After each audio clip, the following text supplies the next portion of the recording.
Welcome in to Handycast for Monday, May the 27th. I'm Charles Hanagriff, former coach Dan Canevari, and former Tigers Doug Thompson and Luis Garcia. We are brought to you by Marucci. From a backyard shed to the top of the game, Marucci's more than just a baseball bat company. It's a legacy built on passion and precision. With 2 decades of crafting the finest wood, metal, and leather in the sport, we're here to help you run the game. Visit MarucciSports.com to gear up with the best. Guys, great to have everybody here. And Luis, good to see you. And thanks for spending a few minutes with us. This is that time of year, man. Regional play. Everybody's geeked up. Well, it's funny. I called Doug earlier today, just because I wanted to get my fix in of college baseball. We don't have that it's kind of hard for me to, well, I think Cano knows, but it's just not the same vibe as being in Baton Rouge this time of year. It is, Miami just doesn't have that you know, temperature when it comes to college baseball or college athletics, for that matter. The Hurricane baseball team that Cano was a part of pales in comparison to LSU baseball or SEC baseball, and I miss it. I miss, you were talking about the facilities that we played at. I miss the chicken wire. I miss, No, I do. I really do. I wish that the guys today could see the things that we played in. Not, I mean, look, every old timer says that, right? Like, if you talk to an old Pittsburgh Steeler, football player, he'll tell you about how bad it was for them in their facilities or whatever. But we really did have chicken wire, and we really did have to paint our own dugouts, and we had to clean the bottom of the stadium. I don't know if Doug had to do it, but I know Cano was a part of us doing it, and I like that. I really do. I like that about LSU. I like that about LSU baseball, the history of it. We don't have that here.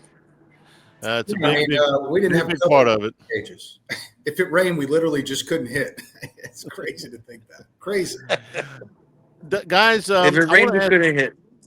I want to ask you a question, Doug, about the first game of the SEC tournament and a decision Jay Johnson made. He wanted to lock up a top 8 seed. He wanted to get one win and decided to bring Anthony Ianson in relief for the first time this year, in relief of Cade Anderson.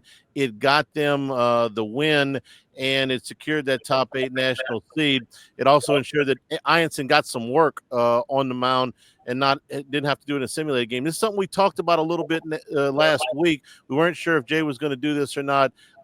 What did you think of the decision to do that, which also got Jaden New to start on Saturday?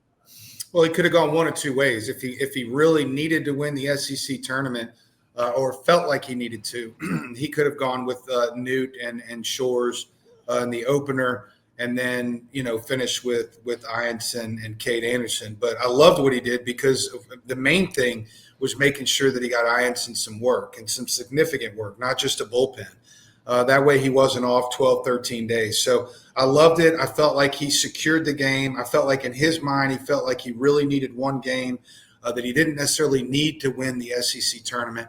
And that's how he played it. And I think he made the right decision. So now you've got both guys and this whole wild card now of who's he going to start, on Friday. Is it going to be Ianson, or is it going to be Cade Anderson? We probably won't know that until about an hour before the first pitch. But he has that bullet now. He has the option to do both. And, of course, they're both completely different pitchers, and that'll make it tough for Arkansas, Little Rock, or whoever to prepare, in advance. They'd have to kind of prepare for two different looks, or maybe even he goes with someone else out of the bullpen, which, of course, is a risk. It's a gamble. But Alabama or Arkansas, Little Rock has not had a lot of success, minus their conference tournament.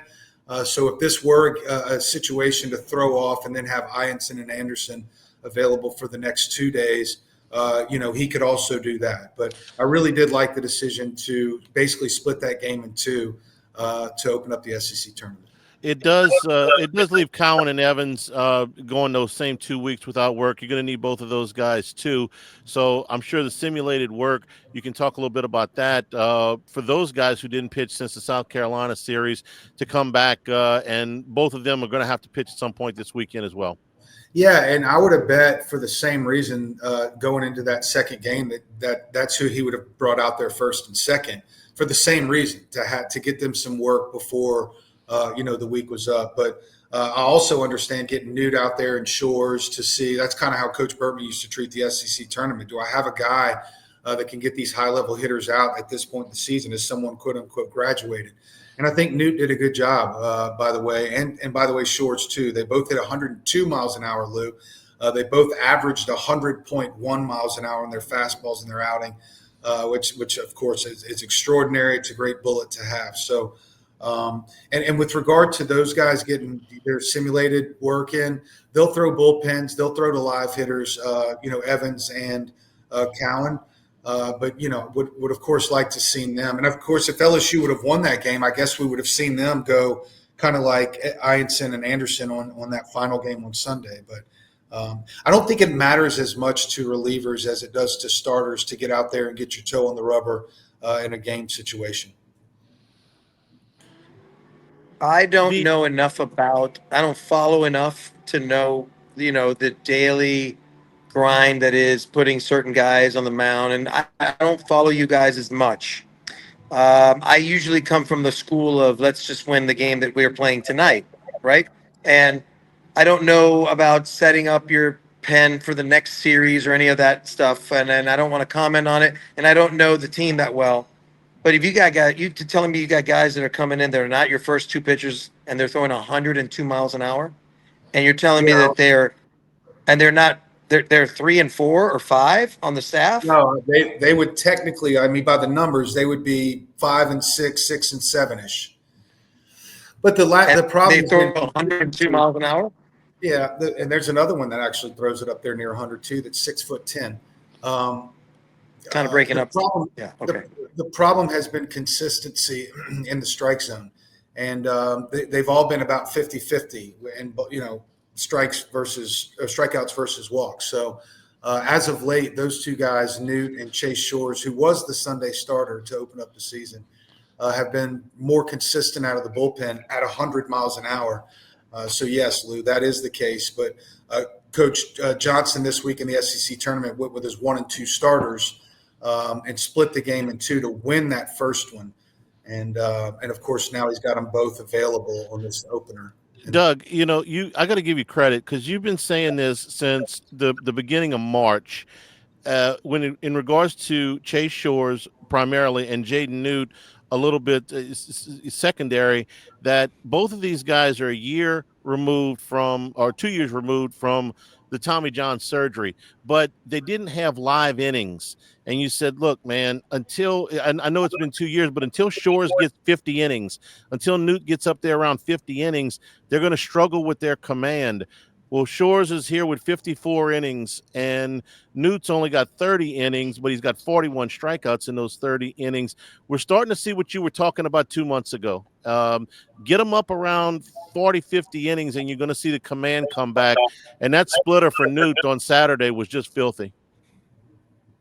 Yeah, and the weather's warming up, all those things. I never had to recover from an injury, but I definitely obviously played with the tons of guys that were on that road to recovery at some stage. And part of that recovery is getting your velo back to where it was, finding your release point of your strikeout slider, et cetera. So when you talk about Shores, we had these big expectations for him to be the Sunday starter in year 3 of his college career, but year 2 doesn't really count. He was recovering from TJ. And then year 1, he had 20 innings or so as a freshman. I don't know if there is, we always talk about the ability for freshmen to come into the program and be able to compete. It's not always about the physical attributes. Most of the time, I've talked about this before, it's about being able to breathe in the moment. Like when you get on the rubber and you throw your warm-up pitches in the first inning and you look around and realize there's 10,000 people, can you still throw the ball the same way as you can in the bullpen? So Shores had to go through all of that while recovering from TJ. And he's a big velo guy, so that even adds a little bit more time physically and mentally. So I've said it a couple weeks ago. He's got first round stuff. Anybody that's up there 98 to 100 with some sink and run, it's ridiculous. He's 6'8".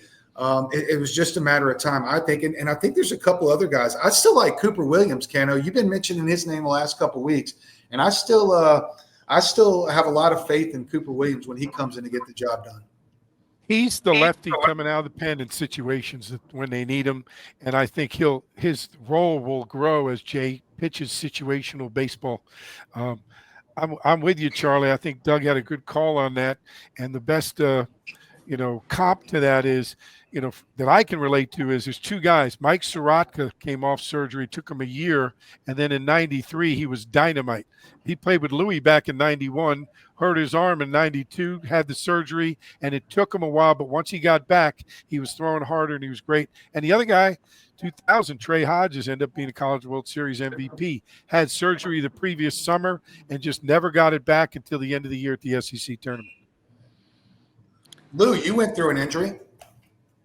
I did. I didn't throw 102 miles an hour, but I know what the feeling was coming back from that, and it took me a minute. It took me a minute to feel, good enough to let it loose and let go, and feel confident enough to find my release points and my fastballs and sliders. And game situations are also, different than throwing in the bullpen. And you're right. You got to be able to breathe in the moment. But let's talk about the elephant in the room.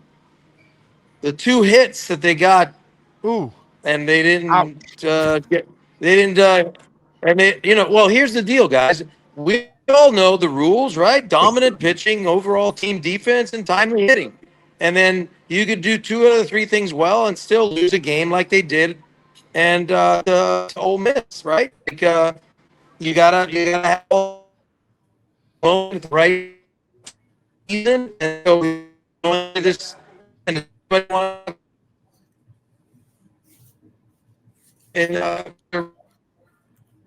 actually, you would know, Cano, you guys would all this.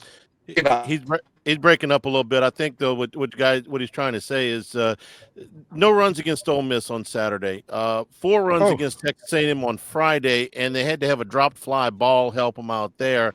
They didn't see what I would call a premium arm in the South Carolina series either. They saw a couple of decent arms, but not a premium arm. The offense has not been as good, Dan, as I know that Jay Johnson would have hoped over the last couple of series. Yeah, I think that's a fair assessment. And let's not count out one thing. If you look at the numbers for Mike Bianco's pitching staff at the end of the year and in the SEC tournament, they were dynamite against everybody. So let's give a little props to the Mangum, the pitching coach, Mike making that move to put him in there full time and step back from it. I think that was a big move by Mike, but they threw some quality arms out there like LSU has, guys coming out of the pen throwing 96, 97 that hadn't pitched a lot, but it looks like they got a lot out of them. But yes, we haven't swung the bats well. We hit a lot of fly balls with too many strikeouts. That's got to improve. And Louis and Doug, but Louis, you're an offensive guy. If you don't hit in the postseason, it doesn't matter how good your pitching is. You got to hit. Timely hitting. You got to get the hits when when you need them.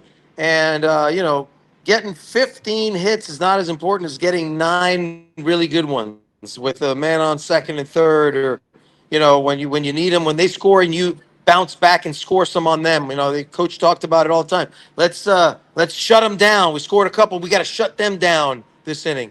Momentum and stuff like that. It's championship caliber baseball at this time of year. Yeah, Florida won the national championship though in 2019 when we played them in the final 3 series. They hit around 202 as a team, and so I agree with Louis. You got to get the timely hit, and then the other thing here, starting with South Carolina, all of these games were back against the wall opponents. Mike Bianco trying to improve his postseason status. So was South Carolina trying for a miracle at the end of the year to even to get something moving. The Texas A&M trying. They felt like they needed to win the SEC tournament, right, just to have postseason hopes. And so I'm kind of where Cano is. It's not an excuse, because the truth is everyone's back's against the wall. You're going to see everyone's best pitchers out of the bullpen. There's not going to be any throwing off anymore. So there is a little bit of concern, but sometimes baseball can be cyclical. I mean, all the time, right? Your team at the end of the year, what are they hitting right now? 310 or so as a team? Yeah, about 310. I mean, at the end of the day, they're going to be right around 300, 280, which is where everybody ends up around. So there's going to be some times where you score a bunch and you really hit, and then there's going to be some times where you don't. And we've seen both from this team, even against SEC opponents. Right now, it's tough. It's tough to score runs. So therefore, I think this game against Arkansas State, who's given up a ton of runs this year, they've had a rough year, could be one of the things that helps them bounce out of that. Hopefully they score a bunch of runs there, maybe even get a 10-run rule in the opener. 301 for the season. 412 is the on base heading into the tournament. We're brought to you by Bayou Apparel. Bayou Apparel, if you're looking for anything LSU, go to everythinglsu.com. They're one of a few local LSU official licensees offering quality products, eye-catching designs, fitting your company's message with logos, event t-shirts, promotional items for your business. You can call 928-9090. 225-928-9090 or go to everythinglsu.com. And also by Dana Brown at the law offices of O.C. Brown for over 30 years. They've carried on his father O.C.'s legacy. So if you have legal issues, the initial consultation is always free. They want to be your law firm for a lifetime. Whether you've been in a car accident or had other legal needs, the law office of O.C. Brown should be your first and only call. Truly your law firm for a lifetime, 343-1111 and on the web at ocbrown.com. I'm going to ask all of you guys about Little Rock. This is maybe the most unlikely team that we've ever seen in a regional. They had lost 13 of 14 games in the regular season. They got swept in their final regular season series 40 by a combined score of 43-8. They finished 8 games below 500 in the regular season, and then they rip off 5 wins in 4 days. There was nothing to suggest that was coming. They finished 8th in their league. And then all of a sudden, for 4 days, they caught fire. You guys have seen enough baseball to stretch to the end of the earth. You ever see anything like that? Oh, yeah. I mean, somebody must have sacrificed No, I've some never live seen anything chicken like or, that. But sure you have, Lou. But I will tell you this. Well, hold on a second. Hold on. Here's what I'm going to tell you. If you let these guys think for 1 second at Alec Box Stadium that they, like, let's say they go the first 3 innings where the ball game is, 1-0 or 0-0. These guys go into the dugout and they say to each other, we got a chance here, and we're throwing somebody we're not supposed to throw, and you guys are putting together a game plan, thinking about saving a pitcher here and there. Like, you don't want to do that. Like, you want to put these guys down and just put them down away. They only give them a second to think they could even be in a ball game with LSU. You can't even let them breathe. Like, you got to score 5 early. Like, you can't take anybody. Yeah. Louis, It's like dangerous. you said, the longer you let them think they can play with you, the more dangerous it becomes. Plus, the other thing is, they know they're not supposed to be here. They're playing with house money. They have no pressure, and the magic and pressure of the box isn't there for them like it is with the other people.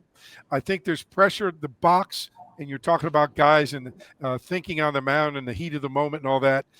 Hey, we're playing the next 2 weekends, if we're lucky, at the box, and that means a lot because not only the heat, look for Rhode Island to melt in game number 3 with the heat and humidity, but the fans and the pressure and the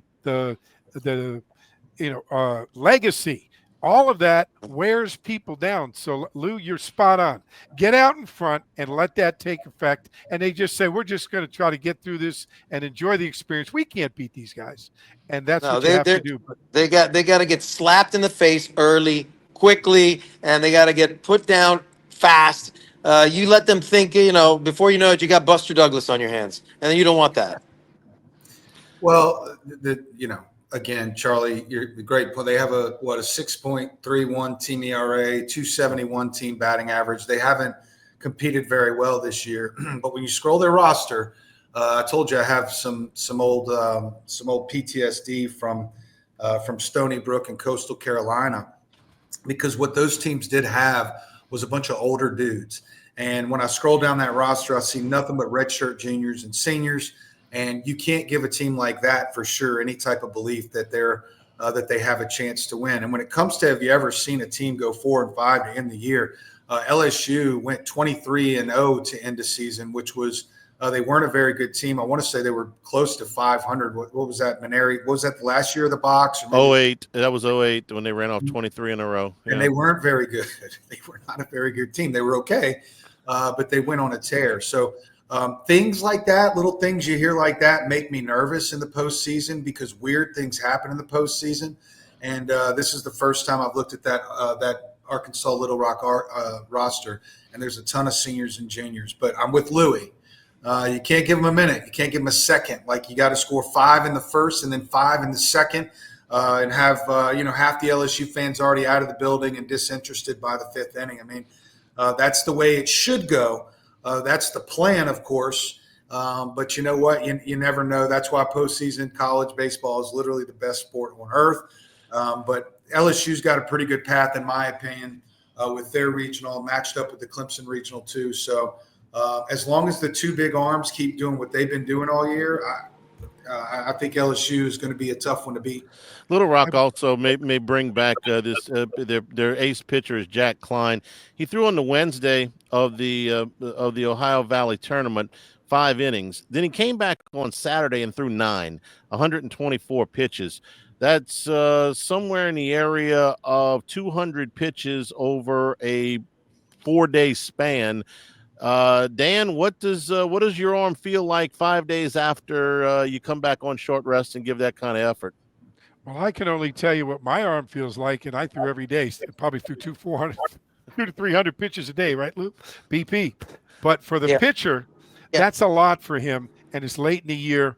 I will tell you this. I was looking at his numbers as well, Doug, and the one thing as a coach that you really look for in a regional for that 4th seed, and Skip was big on this, let's make sure they don't have one guy that's a draft pick pitching. Who is their ace again? Jack Klein. Jack Klein. Oh, I see him. Is Jack Klein a senior? Is Jack Klein a senior? I believe Jack Klein is a senior, right-handed pitcher, 6'3", 215. Yeah. Okay. Well, let me tell you something about Jack Klein, the senior pitcher. And he's coming into this, and it could be his last game ever, right?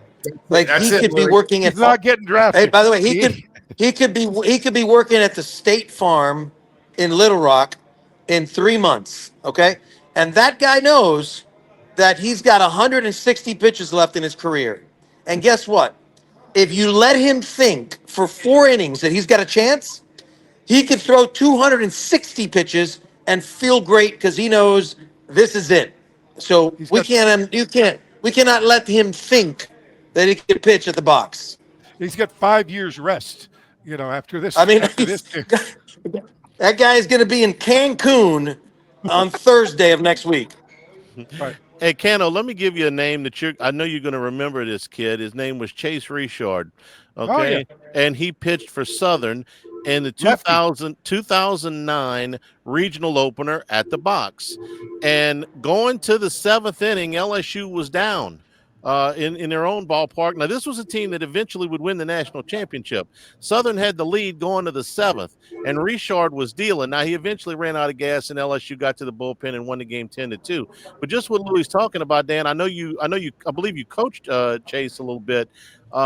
He had it going that day, and he kept Southern in that ball game and gave him a chance to win. Yeah, that's what happens, like Louis saying, Doug's saying. There's a kid that he's coaching for the Canes now for Cressy. I mean, like Louis said, this is it for him. This is his pinnacle of his career, and you're going to throw it out there. It's different. When Kate Anderson goes out, he's going to throw 107 pitches because in 2 weeks, he's going to be pitching with a larger bank account for the Chattanooga Choo-Choos. And, it's different. So it's a different mentality. It's really college baseball, what it used to be, and that this guy's going to be pitching for the name on the front. And like Louis says, he's going to leave it all there because that's it for him. It's over. He's going to be talking to his grandkids about that game. I know you guys, and I know Dougie. I don't get the chance because you guys are around baseball. I don't. I'm in the seafood business, right? Like, I haven't sat through a baseball game in years, and I would watch only if I'm like walking by a television set and somebody says to me, LSU's playing, I'll stop and watch an inning or two. But I'm not watching baseball like you guys do. Okay. But I will tell you that if you gave me a uniform tonight and you said to me, you get to play at the box tomorrow against the Tigers, I haven't thrown a baseball in 26 years. I'm going to give you the best of me. I can't imagine that these guys at Little Rock are going to, just cash it in. And the idea that you're going to put on your uniform and they're going to run away and scurry out into the fields, it's not going to happen unless you make it happen. And that's the speech that I would give the boys in the dugout. Be like, guys, listen to me. None of these guys are going to play baseball. This is it. And you let them think they can play here tonight, and they're going to give us, our hands full. And man, what I would do to put on a uniform again today. Well, Yeah. God, I would.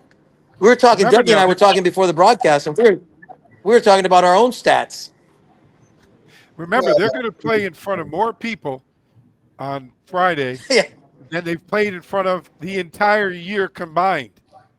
I mean, Maybe they're you don't 4 have- years. Maybe they're 4 years. if you don't have adrenaline through the nose coming out of your pores, then you're not alive. Oh, Going to be The a great best, the atmosphere on best. Friday for sure. We're brought to you by Dependable Storage with 8 locations across Louisiana and 1 in Mississippi. Match any competitor's pricing with convenient online rentals and payments, free use of the moving truck for move-ins, and clean, secure, and conveniently located facilities. Check out the website at dependablestorage.com for locations, pricing, and rentals. And by Lake Urgent Care, dedicated to providing quality care close to home. They treat minor illnesses and injuries ages 3 months and up at 17 convenient locations. Livingston and Ascension parishes, Baton Rouge, Hammond. Plus, they offer occupational health and weight loss solutions. Our urgent care centers are open 7 days a week. Simply walk in, check in online, or schedule a virtual care visit at lakeurgentcare.com. All right, I want to ask, I'm going to run a few things here for Dallas Baptist, who is a 2 seed here. Is a really good team, top 20 RPI. I think the one thing people say, well, who have they played in their season compared to who LSU has played? Well, their strength of schedule is 44. LSU's is 36. For Dallas Baptist, this is a pretty good schedule. They played LSU in a game at Globe Life Field back in February. LSU won that game. They split a pair of games with TCU. They split a pair of games with Oklahoma State. They beat Oklahoma twice. In fact, they beat Oklahoma 11-0 and 9-1, and they took 2 out of 3 from UTSA, who won their conference and their conference tournament. So this is a good team. They have made, guys, get this stat. They have made 13 consecutive NCAA tournaments. And there's only 3 teams in the Southeastern Conference that can match that record: LSU, Florida, and Vanderbilt. So this is a very good program. They're used to winning. They don't play in a league that's as good as the Southeastern Conference, but they played some very good baseball, and they're certainly capable. Dan Hefner's been the coach there for a long time. He's done a great job. So, Doug, I'll start with you. This is while the 4 seed may be way down there, the 2 seed is a very dangerous club. Very dangerous. Hitting around 300 as a team. They don't throw it quite as well as they hit it. There's 3 guys in that lineup with some pretty good juice. A couple of them close to 20 home runs already. They do have, a dude, a draftable guy, the Borberg, I think his name is Ryan Borberg. He's got a pretty good ERA, 75 innings, 70 hits. But this is the one I always got: 73 strikeouts, 18 walks. They have him and, another guy, Elwanger, who has 90 strikeouts in 59 innings of work. So those 2 guys are 2 of their main starters. And, they'll be that will certainly be as formidable a 2 seed as anyone else in the country. And you know who was throwing Friday nights for them up until about 3 or 4 weeks ago was Micah Bucknam, who was on the LSU team in 2023, pitched a little bit out of the bullpen. then transferred to Dallas Baptist. He was pitching Friday nights all year until about 3 weeks ago. He had an injury. He missed 3 weeks. He came back in the tournament and threw 3 perfect innings. He's available for this weekend. I don't know where they're going to put him. Dan, you may have some thoughts on that. I know he was a guy that you took a long look at when he was here at LSU. Yeah, we saw him pitch, and obviously he's improved a lot. Like Doug said to me, and some people have said, okay, just remember Sam Dutton. It's not good when you've got a guy who left and has a little bit extra fire in his belly. And that could be a situation where if we end up winning game 1, they win game 1, they may throw him against us in that marble game, in game number 2. Looking at the numbers, though, like Doug did, the one thing, they hit 304. They hit about 100 homers, which means they're going to have some pop in the box. They'll hit some balls out, but they don't walk a lot of people. As a staff, they only walked 207. They struck out 554, and they're fielding 982. So that's a very solid team, no matter who you play. And the fact that it's going to be, you're going to have to work hard to beat them. And I think they're a very formidable opponent, and their pitching staff lines up pretty good. So they're going to be, in my mind, the team to beat for LSU to win the regional. They're going to have to beat them at some point in time, maybe twice. All right. Last thing, I'll ask all you guys what you think that Jay Johnson will do as far as how he will pitch this, starting on Friday afternoon at 2:00, and it's a 2:00 game. For those that are wondering why, the 2:00 game gives you more recovery time for the second game. It also is a little bit of a financial, plus for the regional. And by the way, and this one's going to shock you guys, seeing the forecast, the highs are supposed to be in the mid 80s on Friday and Saturday, which is about 10 degrees cooler than it usually is for the regional, 10 to 12 degrees cooler. So it ain't going to be frigid, but it will be a little bit cooler this Friday at the box. So, Dan, I'll start with you. How you think Jay Johnson will play this? I think there's no doubt in my mind that what Jay Johnson is going to do, he's going to get with Jamie Tutko. They're going to look at a ton of video, and they're going to look at the splits between lefty-righty pitching, and they're going to determine if the left-hander or the right-hander is a better fit against Little Rock and also the other 2 opponents, and they're going to map it out like that.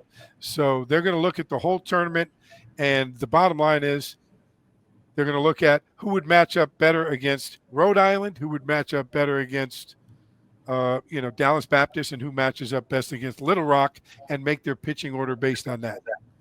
Doug? Definitely going to be some matchup conversations, but ultimately I think the question is, do they gamble and not throw Ianson or Cade Anderson out there and just try to win that game with the new Chase Shores type look that we just saw? Is that why he ran those 2 guys out there to see how that would look if he started them in the opener of the regional? They're the only ones that know that. But if there ever was a team that you could feel comfortable risking not throwing your ace, maybe this is the one. Maybe it's a short leash on whoever you do start, with one of those 2 guys prepared to come in the game in a relief appearance. Ianson just showed that he could do that. So if it's a nail biter through 3 innings, maybe you reshuffle and go throw Ianson. I don't know.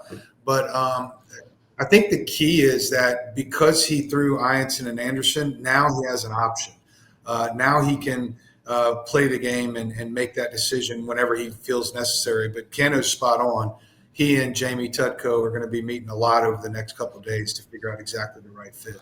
Newt, 64 pitches on Saturday. Shores, 48 pitches on Saturday.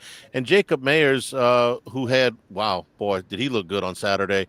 2 1/3 scoreless innings, perfect innings, and he struck out 4. He threw 31 pitches. So all of those guys would be on 5 days rest. Everybody else more than 5 days rest. So there's some options for Jay. Charlie, let me throw this in there. Don't throw this option out. Okay, there's a guy named Zach Cowan that didn't pitch all weekend that's pitched in regional competition. Don't be surprised if maybe he gets the start in the first game. I And mean, he was a starter. Jay left all his options wide open, and I like that. But Was, eventually, you're going to have to pitch 3, 4, 5, 6 to win to get to the Super Regional. So he do you was pick? he was a starter at Wofford last year, so it's What I not mean? it's not an unusual role for him. And you could any of these guys you start, you could if it's not Anderson or Ianson, you could have a Case and Evans on the ready to go pretty quick, like Doug said with the short lease. I think we lost Luis on the feed, but we certainly appreciate him spending some time with us today. And of course, both of you guys, Doug, you're going to be on the call on the weekend at the box. So we'll be visiting with you on the Friday Daily Show. And if LSU's still alive, we'll be back for a podcast next week. So we certainly hope that is the case. 2:00 on Friday, LSU and Little Rock to open up the regional. For Dan Canevari, for Doug Thompson, for Luis Garcia, I'm Charles Hanagriff. This has been the Handycast for Monday, May the 27th.